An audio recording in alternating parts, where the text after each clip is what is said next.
Bonjour, bonjour. Aujourd'hui lundi 23 février. J'ai bien dormi, mais je suis bien contente d'avoir emmené mon petit duvet. J'ai rajouté une couverture, le duvet, parce qu'ici il n'y a pas de chauffage, donc ils ont quand même mis un petit radiateur électrique. Mais bon, c'était un peu juste pour moi. Donc avec mon duvet et la couverture, c'était parfait. Je vais aller prendre mon petit déjeuner. Le petit déjeuner était très bon et varié. Il y avait des yaourts, des fruits, ananas, oranges coupés sans la peau, quoi encore, du melon, du jus de fruits, du thé, du café, des croissants, des pastèches, des nata, du fromage, enfin plein de choses, franchement. C'était bien. Je paye 47,50 € la nuit, petit déjeuner compris, ça vaut le coup. C'est très propre, c'est calme. Moi, franchement, très bien cet hôtel. Et donc aujourd'hui, je vais faire la visite proposée par l'application Lavaway.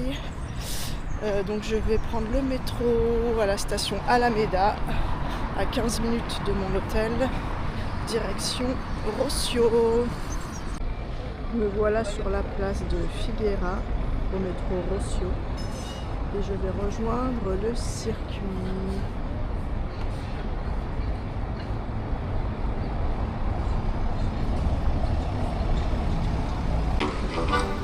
Sur cette place, appelée Martim Moniz en référence à un chevalier portugais sacrifié du XIIe siècle, on retrouve le départ du très fameux tramway numéro 28, l'un des emblèmes de Lisbonne. Pouvant accueillir 58 voyageurs, ce tram, qui relie la place Martim Moniz au quartier de Prazeres, a été inauguré en 1914 et dessert certains des quartiers les plus visités de Lisbonne sur 7 km. Appelé l'Eléctrico 28, il n'est pas le premier tramway électrique installé à Lisbonne, puisque les premiers ont été mis en service en 1901, mais s'il est aussi célèbre, c'est qu'il fait l'objet d'une légende bien particulière. Il aurait, il y a bien longtemps maintenant, exaucé le vœu le plus cher d'une très vieille dame, qui était de remarcher sans l'aide de ses béquilles. Si vous avez l'occasion de le prendre, n'oubliez pas de faire un vœu à l'intérieur. Mais l'Eléctrico 28, c'est aussi un tram qui passe par certains des plus grands monuments de la ville, comme la cathédrale et l'église da Graça, mais aussi les quartiers incontournables de la Baixa, du Bairro Alto ou encore de l'Alfama, ainsi que certains des belvédères les plus grandioses. Il y a du monde qui attend pour monter dans ce tram 28. Voilà, oh là là, la file d'attente est très longue. Bon, je continue. Visiter Lisbonne, c'est sportif. Alors il y a un escalator, mais il ne fonctionne pas.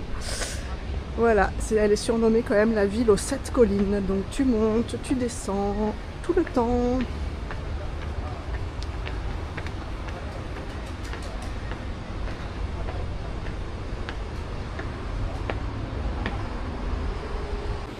Donc le premier ne fonctionne pas.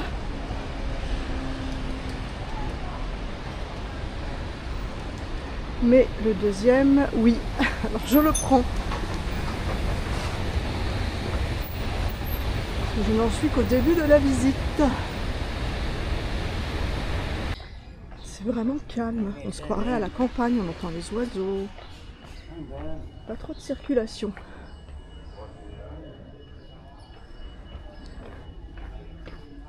Et dans le métro, c'est pas la cohue comme à Paris, quoi. T'as toujours une place assise. Il n'y avait personne debout. Ah, il y a des orangers.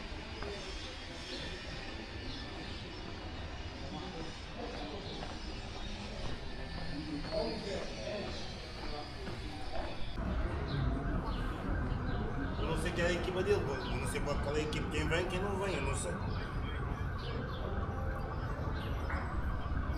Faut être bien chaussé ici, chaussures à talons, c'est pas la peine. Je te foule une cheville vite fait.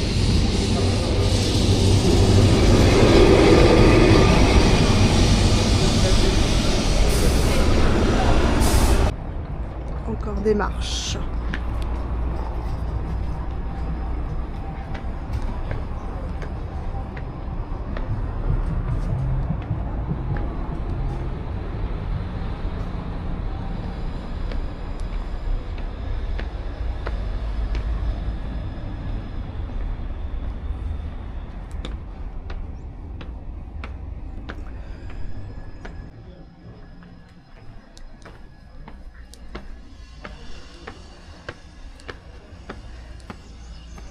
J'aime bien cette arche peinte en bleu là, c'est joli. Les fleurs.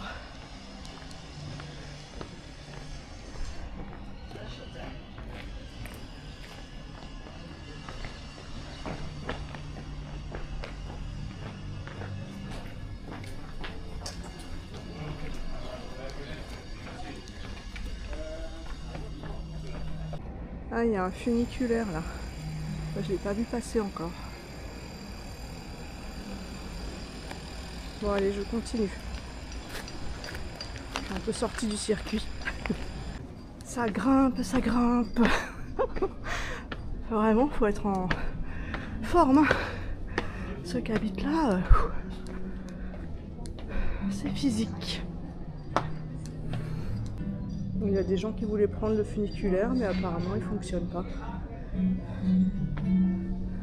Alors ils en chient un peu. Enfin, moi je transpire bien aussi, hein, franchement.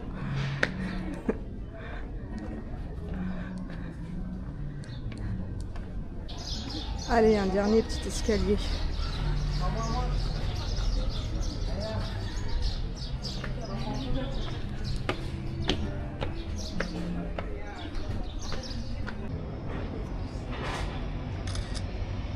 Ce point de vue nous dévoile les toits du centre historique de Lisbonne, dont les couleurs contrastent avec le bleu du Tage qui coule juste derrière.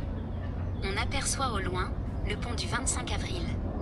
Il vous dit quelque chose ? C'est normal, il ressemble fortement au Golden Gate Bridge de San Francisco, et pour cause, c'est la même compagnie américaine qui s'est chargée de sa construction. Avec une hauteur de 70 mètres et une longueur de plus de 2 km, il cumule des dimensions impressionnantes qui en font un pont emblématique d'Europe. Il était d'ailleurs, à son inauguration en 1966, le pont le plus long du continent. Construit sur 2 étages, il permet à la fois aux voitures et aux trains de le traverser pour rejoindre rapidement la ville d'Almada depuis Lisbonne. Il tient son nom de la révolution des œillets, qui a eu lieu le 25 avril 1974, mettant fin à la dictature de Salazar. On voit très bien aussi le château Saint-Georges, qui surplombe le reste de la ville.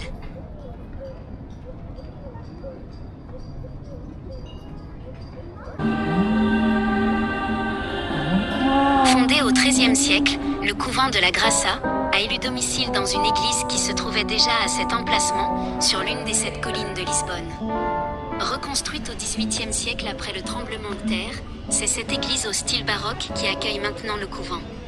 Sa position privilégiée permet d'apprécier une superbe vue depuis son parvis, sur la ville tout entière. L'intérieur de l'église révèle de nombreux azuléjouches, ensemble de carreaux de faïence décorés, et son extérieur d'un blanc immaculé illumine le quartier. N'hésitez pas à en faire le tour pour découvrir tous ces recoins.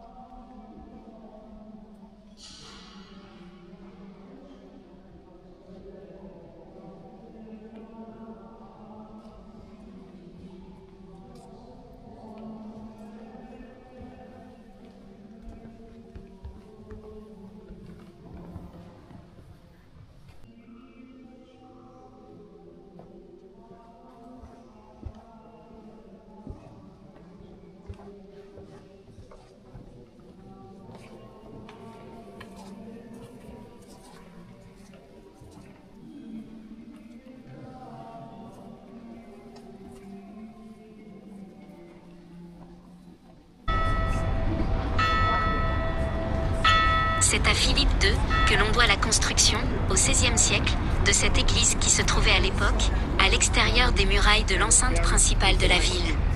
C'est d'ailleurs de là qu'elle tient son nom, puisque fora signifie en dehors. De style maniériste portugais, elle arbore quelques touches de la Renaissance italienne et s'impose dans le paysage lisboète, tant par sa grandeur que par sa blancheur. À droite de l'église se trouve le monastère, dont une partie abrite aujourd'hui un musée, qui expose une étonnante collection des azuléjouches typiques du Portugal. Les azuléjouches sont des carreaux de terre cuite, recouverts d'un émail, qui représentent des dessins sur divers sujets, notamment des scènes religieuses, mythologiques ou de guerre. La grande particularité du musée de São Vicente de Fora sont ces 38 azuléjouches qui représentent les fables de La Fontaine, une collection impressionnante, puisqu'elle illustre les scènes de l'un des plus célèbres poètes français.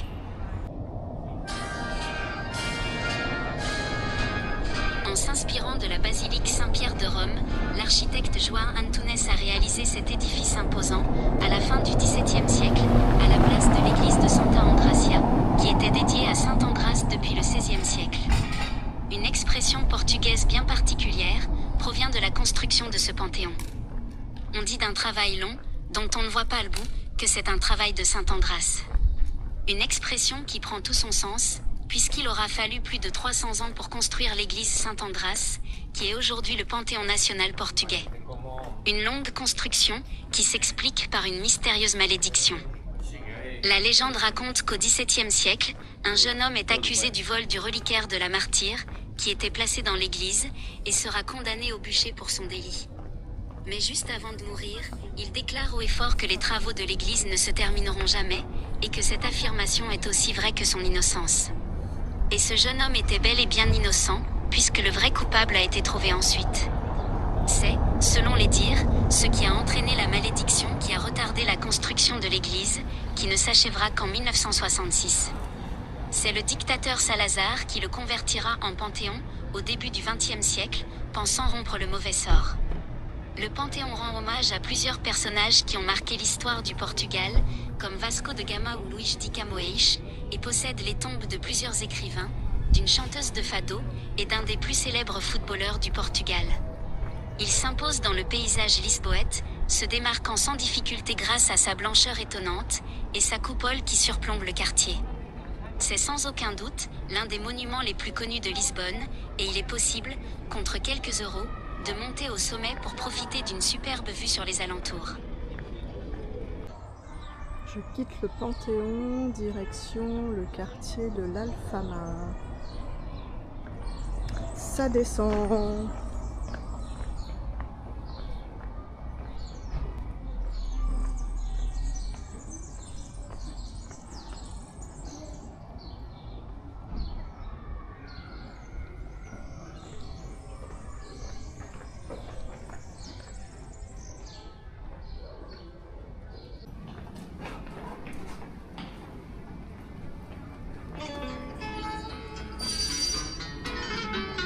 Nous entrons ici dans le quartier de l'Alfama, l'un des plus typiques de la ville. Il s'étend sur les flancs des collines, en une succession de ruelles étroites et sinueuses plutôt pentues. Le nom du quartier est d'origine arabe et signifie source, en référence aux différentes sources d'eau chaude qui coulaient autrefois ici. Ce quartier déjà plein de charme est traversé chaque jour par le fameux tramway numéro 28, qui de sa couleur jaune très reconnaissable, en fait un quartier incontournable de Lisbonne.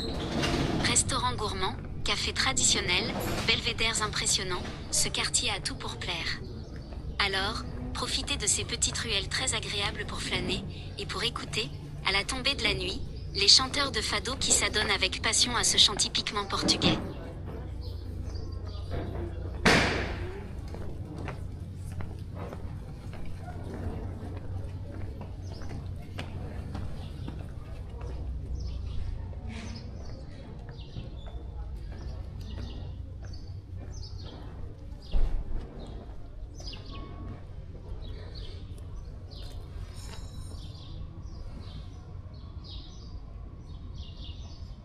C'est calme.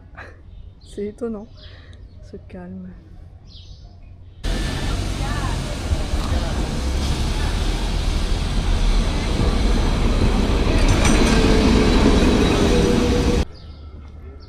Je me dirige vers le Mirador Santa Lucia.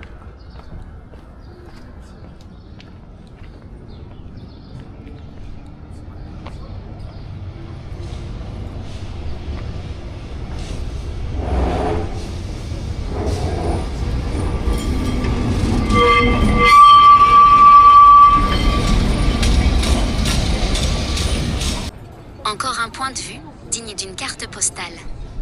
Le belvédère d'Aix Portage do Sol dévoile un panorama sur le quartier de l'Alfama et ses églises, le Panthéon et le Tage. La statue qui orne la petite place du belvédère représente le saint patron de Lisbonne, Saint Vincent, qui tient dans ses mains un bateau et deux corbeaux, les deux symboles de la ville. Car c'est par bateau que les chrétiens ont transporté la tombe de Saint Vincent jusqu'à la pointe du Portugal, et les corbeaux ont surveillé sa tombe pendant des siècles avant d'escorter le bateau lorsque le corps du saint patron a été ramené à Lisbonne. Profitez de cette jolie vue, c'est l'une des plus belles de la ville.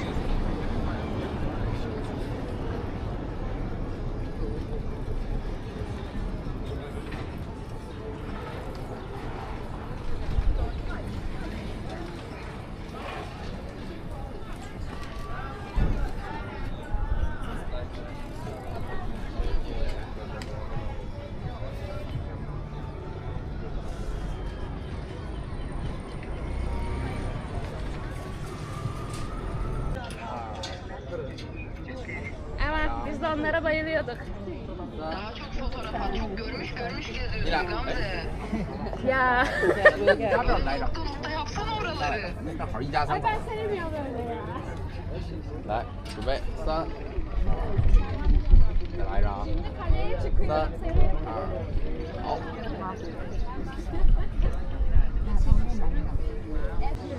Plutôt chouette ce belvédère, non? Bien qu'il soit un peu caché, il est très connu des touristes qui viennent admirer le splendide panorama qu'il offre sur la vieille ville, l'Alfama et le Tage.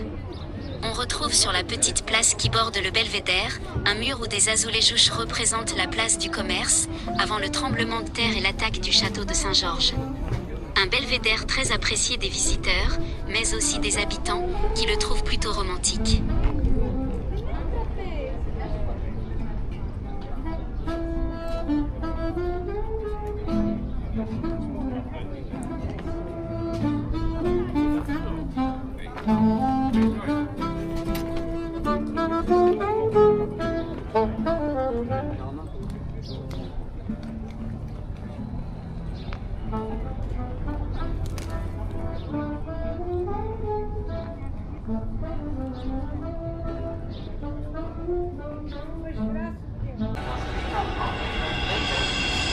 C'est le premier roi du Portugal, Afonso Henriques, qui lance la construction de cette cathédrale en 1147, juste après avoir repris la ville aux mains des morts.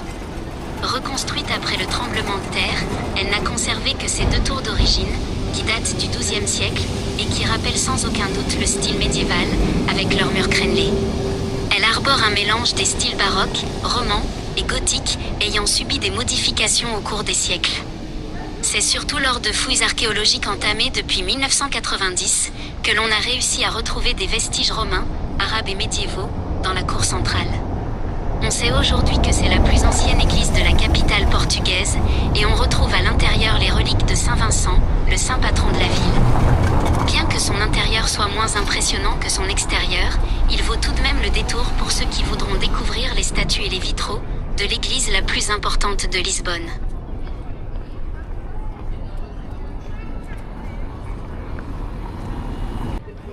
Je voulais rentrer, mais c'est quand même 7 € l'entrée, donc je ne vais pas y aller. L'extérieur me suffit.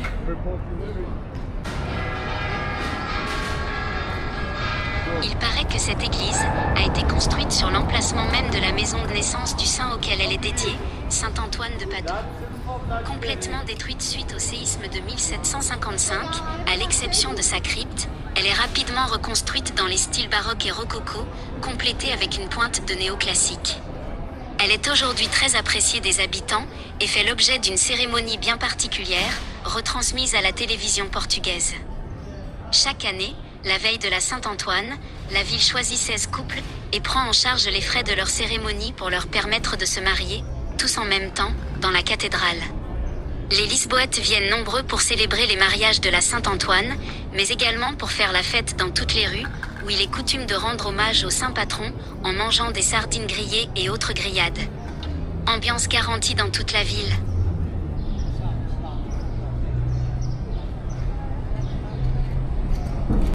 Il est 14 h, je commence à avoir une petite faim, alors je vais tester les pastéis des bacalhau. C'est des espèces d'acra de morue.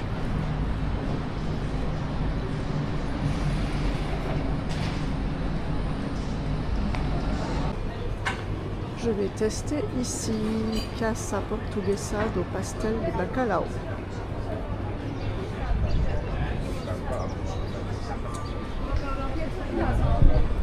Bon voilà, j'en ai pris une pour goûter, sans fromage. On peut l'acheter avec fromage ou sans fromage, c'est 6 € et 8 avec le fromage. Et j'ai pris un verre de Porto. Ça fait du bien de s'asseoir. Parce que j'ai bien marché là.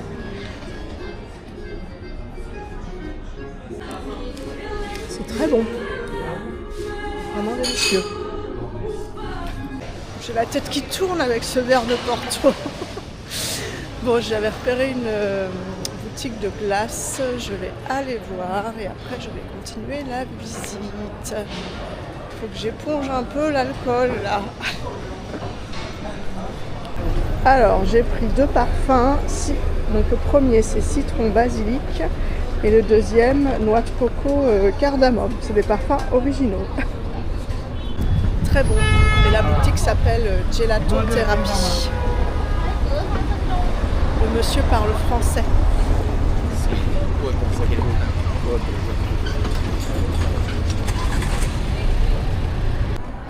J'arrive à la place du commerce.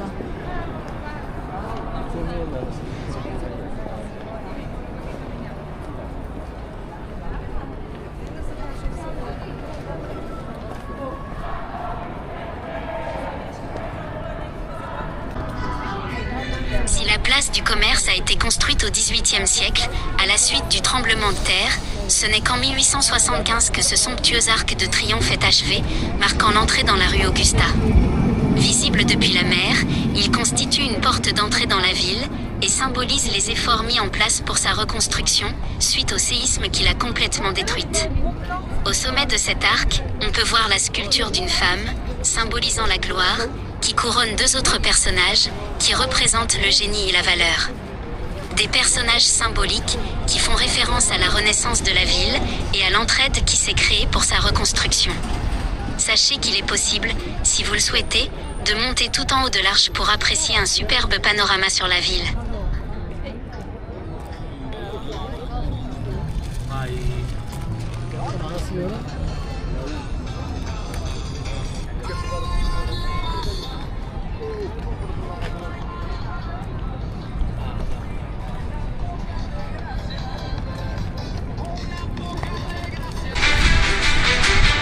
Emblématique de la ville, très appréciée des visiteurs, la place du commerce est la plus importante de Lisbonne. Située à 2 pas du Tage, elle a longtemps été la porte d'entrée pour le commerce maritime. Il faut savoir qu'en 1755, Lisbonne est victime d'un tremblement de terre qui a détruit la quasi-totalité des édifices de la ville. Cette catastrophe, qui a fait de nombreuses victimes, a eu lieu le jour de la Toussaint, date symbolique dans un pays très catholique à ce moment-là. Alors que certains scientifiques commençaient à comprendre que les séismes étaient une conséquence des mouvements souterrains, la population, elle, a longtemps cru que ce drame était né de la volonté divine, pour punir les habitants qui vivaient dans le péché. Imaginez qu'ici, avant le séisme, se trouvait un palais royal, et que cette place s'appelait la cour du palais, mais que tout a été détruit. Pour seul témoignage de cette époque, on retrouve la statue de Dom José Ier, roi du Portugal entre 1750 et 1777, au moment où la ville est ravagée par le séisme. Il fera reconstruire Lisbonne, avec l'aide de nombreux dirigeants européens très émus par la catastrophe, et fera de ce lieu un espace central pour les habitants, mais aussi et surtout pour les capitaines et les marchands, qui partaient en expédition. C'est aussi ici qu'en 1908, le roi Charles Ier et son fils seront assassinés, mettant fin à la monarchie portugaise quelques années plus tard. Que d'événements qui ont donc participé à faire de la place du commerce un passage incontournable dans la visite de Lisbonne. Et pour ajouter un peu plus à son charme, elle se colore d'un jaune safran lumineux depuis 2010, à l'occasion de la venue du pape.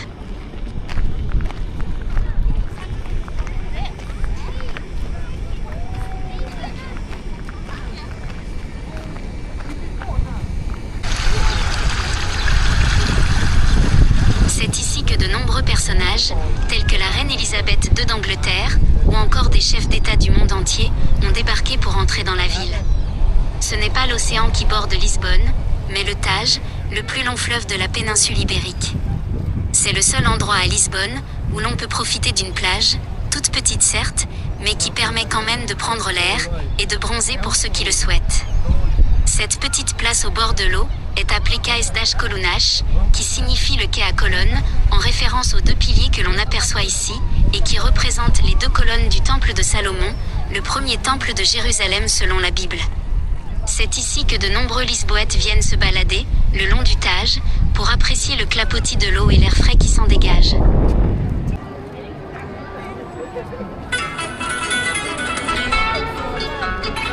Vous l'aurez certainement compris en arpentant les premiers mètres de la rue, Augusta est la principale artère commerçante de Lisbonne.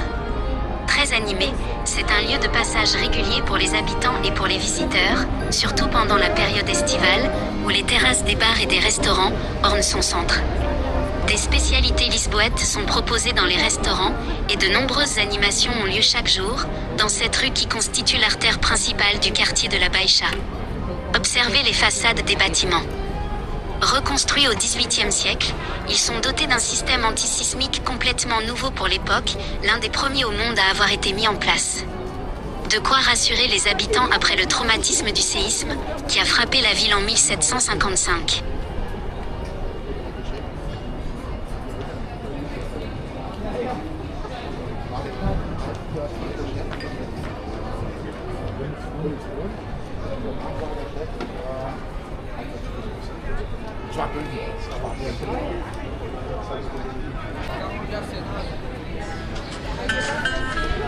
C'est le marquis de Pombal qui a redonné vie au quartier de la Baixa après les destructions catastrophiques du séisme. Utilisant un plan en forme de damier, il fait construire des édifices d'un style néoclassique dit pombalien, organisés selon un quadrillage parfait, qui donne à ce quartier une apparence très linéaire. Ici, même les noms des rues ne sont pas laissés au hasard. Chacune d'elles était réservée à un corps de métier. On retrouve alors la rue de l'Or, la rue de l'Argent, la rue des Cordonniers, la rue des Doreurs, et bien d'autres encore. Impossible de ne pas s'y retrouver ici. Très fréquenté des visiteurs et des habitants, le quartier de la Baixa reste l'un des plus vivants de Lisbonne. J'ai acheté 2 pastéis de nata à la Monteigaria.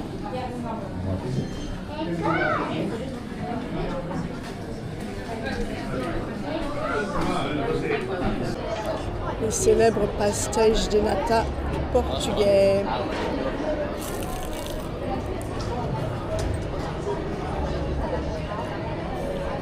Très beau.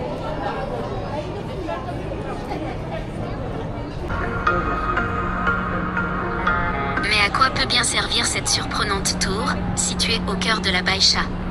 Je vous le donne en mille, cette tour, qui rappelle étrangement l'architecture de la tour Eiffel, est en fait un ascenseur qui permet de relier le quartier de la Baixa avec le Chiado, autre quartier typique de la ville. Bien pratique pour les habitants qui souhaitent passer rapidement de la ville basse à la ville haute.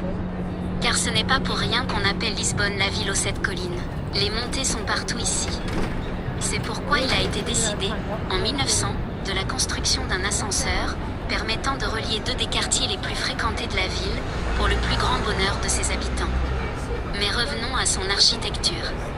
Bâti en fer forgé, au moment où le fer était utilisé comme un moyen d'expression artistique, l'ascenseur arbore un style néo-gothique qui rappelle vaguement celui de la tour Eiffel.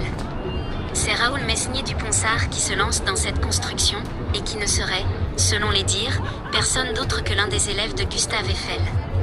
Si vous avez l'occasion d'emprunter cet ascenseur, n'hésitez pas, vous aurez une superbe vue sur Lisbonne et vos pieds vous remercieront après une grosse journée de marche.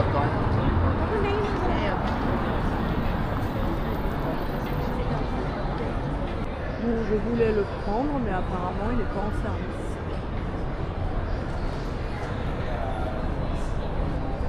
Tant pis.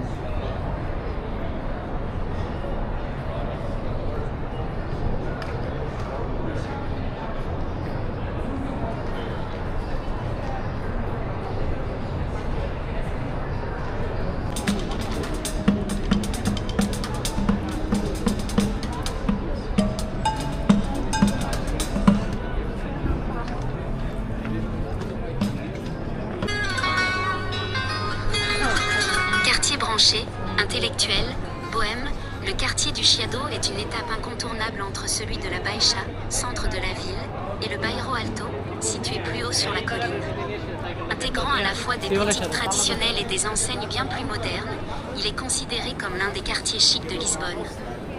Boutique en tout genre, café, restaurant, ce quartier a tout pour plaire. Et tout ceci, dans de beaux bâtiments du XVIIe siècle. Mais c'est aussi un centre de culture très apprécié des habitants, et nombreux sont les théâtres et salles de spectacle qui proposent des représentations uniques. Avis aux fêtards, c'est dans ce quartier que l'on retrouve la rue de la Fête, appelée Rua Nova do Carvalho, où les bars et les boîtes de nuit séduiront les plus festifs d'entre vous. Alors, plutôt restaurant, bar, boîte, ou les trois ?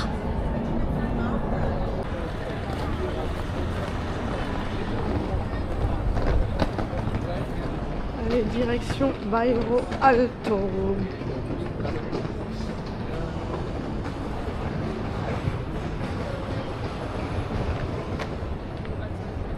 Le quartier haut. Je vais avoir des courbatures demain. C'est sportif, hein.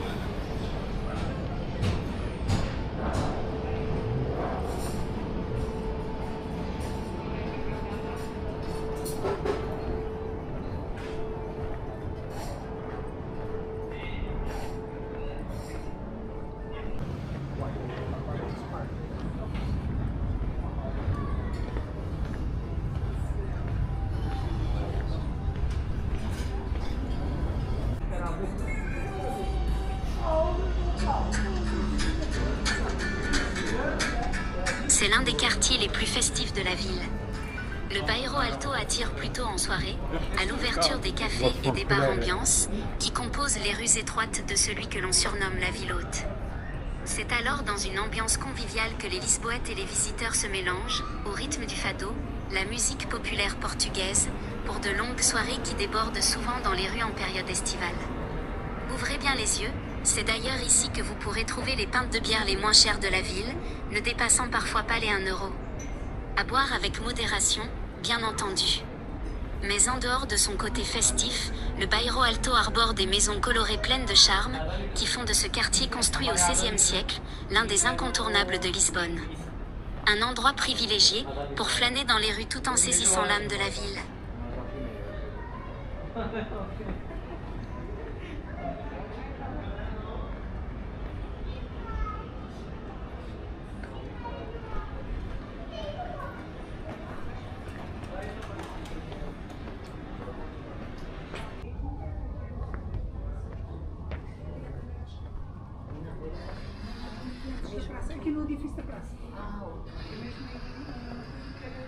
C'est une déco ou quoi?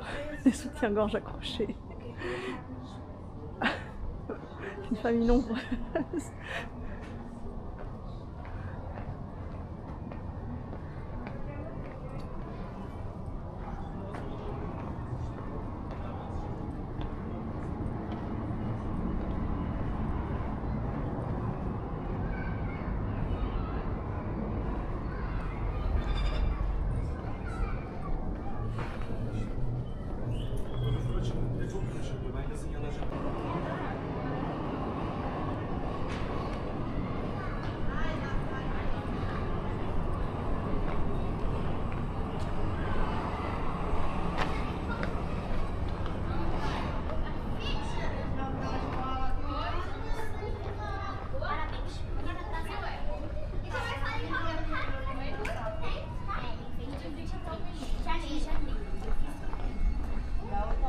Parabéns atrasado.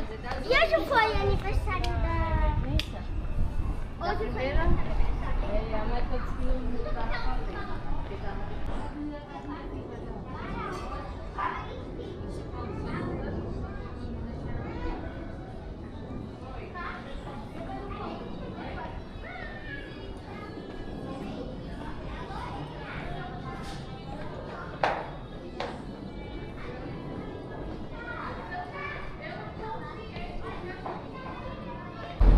J'arrive à un point de vue.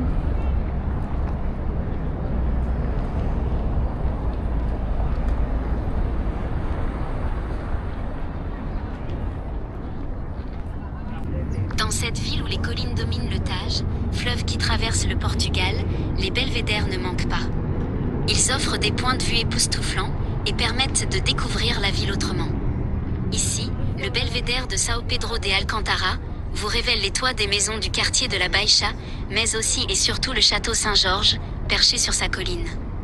Construit au 5e siècle par les Visigoths, il est agrandi au 9e et accueille les rois de Portugal entre le 13e et le 16e siècle. Une partie sera malheureusement détruite par le séisme et le château sera laissé à l'abandon pendant près de 2 siècles. Ce n'est que grâce à la restauration entreprise en 1938 par Salazar, président du Conseil des ministres, qu'il reprendra son importance d'antan, notamment pour les nombreux touristes qui viennent le visiter chaque année.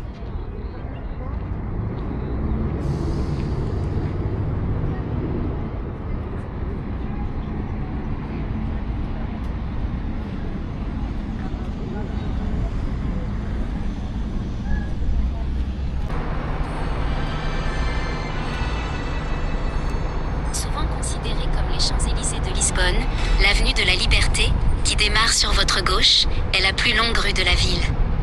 Elle propose, sur près de 1200 mètres, toutes les enseignes de luxe, reliant ainsi la place Marquès Pombal à la place des Restaurateurs, sur laquelle vous vous trouvez actuellement. Celle-ci est appelée ainsi, en mémoire à la restauration de la souveraineté portugaise, qui a eu lieu en 1640, après 60 ans de domination espagnole. L'obélisque qui se trouve en son centre, symbolise d'ailleurs l'indépendance du pays. Elle se caractérise également par ses grands et beaux bâtiments qui l'entourent, avec sur votre droite le Palacio Fox et son architecture baroque, puis l'Eden Teatro juste après, qui dévoile un style art déco bien marqué. C'est une place très élégante, idéale pour être le point de départ de l'avenue de la Liberté, la rue emblématique de Lisbonne, bordée de platanes, et large de 90 mètres.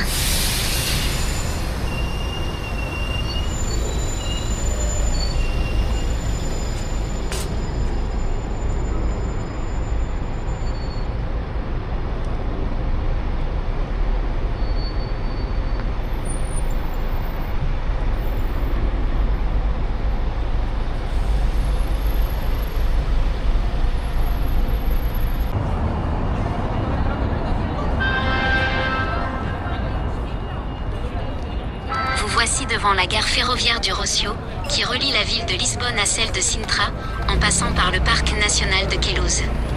Ce qui fait sa grande particularité, c'est bien évidemment son architecture magnifique, d'un style manulin qui révèle de superbes ornements sur sa façade. Ses entrées, constituées de 2 immenses fers à cheval, sont spectaculaires. Sa façade, sertie de nombreux motifs décoratifs, est exubérante et rappelle celle de la tour de Belém. Elle a été construite entre 1888 et 1890 par l'architecte José Luis Monteiro et représentait, jusqu'au milieu du XXe siècle, la gare principale de la ville. Si vous souhaitez faire un tour dans les incroyables palais de Sintra, vous pouvez partir d'ici. Tournez-vous un instant sur votre gauche et appréciez la magnifique architecture de ce théâtre, considéré comme l'un des plus importants du pays. Ici se trouvait autrefois le palais Estaúch, résidence des hauts dignitaires étrangers en visite à Lisbonne, puis siège de l'Inquisition portugaise. Il sera détruit au cours d'un incendie en 1836, ce qui laissera la place à la construction du bâtiment qui se trouve devant vous, le Théâtre National Dona Maria II. Il porte le nom d'une reine portugaise qui a régné entre 1826 et 1853 et avait un goût très prononcé pour le théâtre. Avec son beau style néoclassique et ses 6 colonnes ioniques, il s'impose sur la place du Rocio depuis l'année 1846, date à laquelle il a été achevé, d'après les plans de l'architecte italien Fortunato Lodi. Si son architecture extérieure est magnifique, son intérieur fascine tout autant. Sa salle de spectacle est considérée comme l'une des plus prestigieuses du pays, ayant accueilli certaines des meilleures représentations mondiales. Pour découvrir tout ceci, vous avez la possibilité de réserver une visite guidée.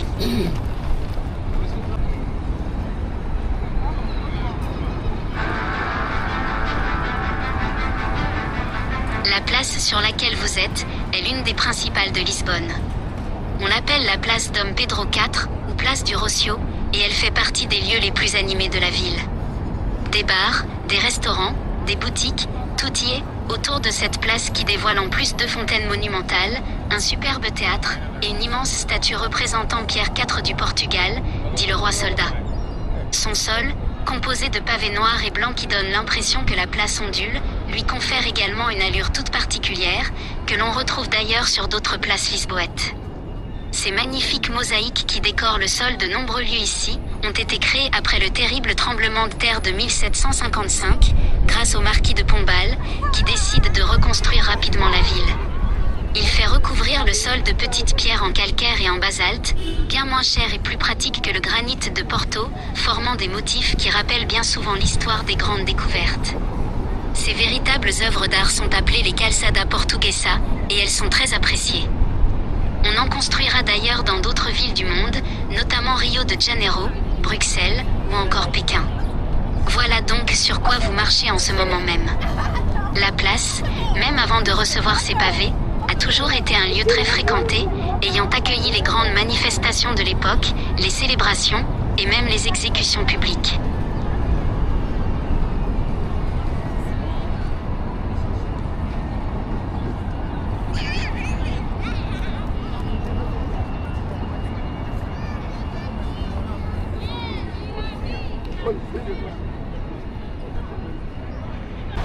Fin du circuit, je suis bien fatiguée, j'aurais quand même marché 15 km en montée et en descente la plupart du temps. Donc je vais prendre le métro ici à la gare de Rossio pour rentrer à l'hôtel, c'est direct.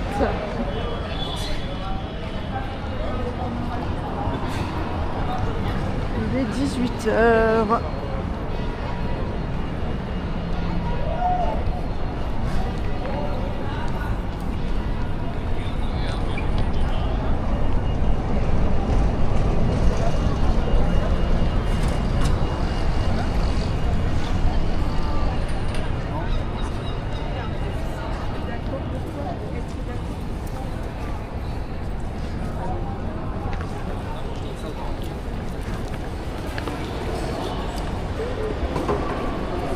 L'intérieur n'est pas aussi joli.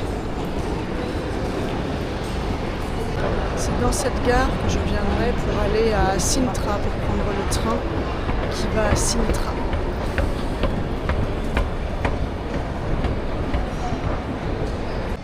J'ai pris l'escalator, mais ça va au quai des trains, pas du métro, donc il faut que je cherche. On a une belle vue ici.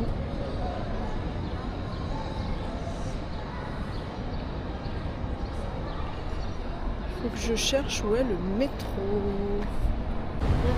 L'entrée du métro Rossio n'est pas du tout dans la gare de Rossio, c'est carrément de l'autre côté de la place.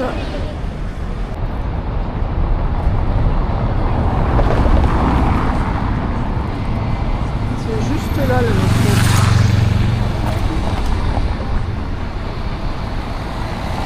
Je ne vois pas trop de loin. Ça y est, je suis arrivée dans ma chambre, il est 19h, j'aurais fait 17 km à pied. Bon, c'était bien fatigant quand même, mais je suis contente, j'ai quand même vu les principaux quartiers de Lisbonne, la ville aux 7 collines, j'ai bien senti les collines, j'ai un peu mal aux pieds et aux jambes. Voilà, donc demain, je pense que j'irai à Belém et peut-être en face voir le Cristo Rei.